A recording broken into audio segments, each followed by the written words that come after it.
Today I'm going to show you how I fixed my first flat in case it helps you.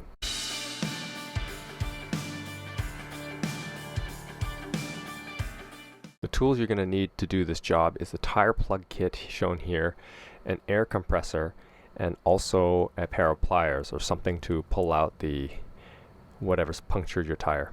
So after you pulled out the small offending item, you need to take this reamer tool and make the hole a little bit bigger. It's counterintuitive, but you need it for the plug. Next, take the plug and thread it through the eyelet of the insertion tool. Next, push in the plug with the insertion tool. I needed 2 hands to do this.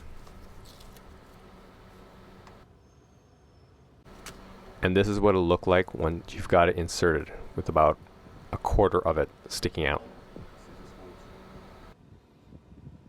Before you trim the plug, inflate the tire to check for leaks.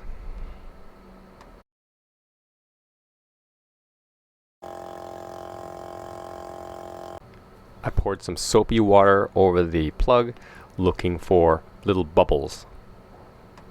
If you do find little bubbles, you just pull the plug out and start again. If there are no leaks, now you can trim off the excess so it's flush with the tire surface. I had to trim it twice, once coarsely and once finely. Maybe you can do better. And there you go, it's finished.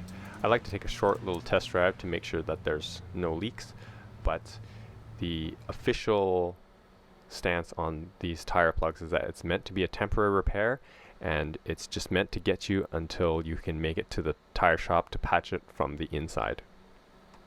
Leave a comment down below for any tips you have about this process to share with the community.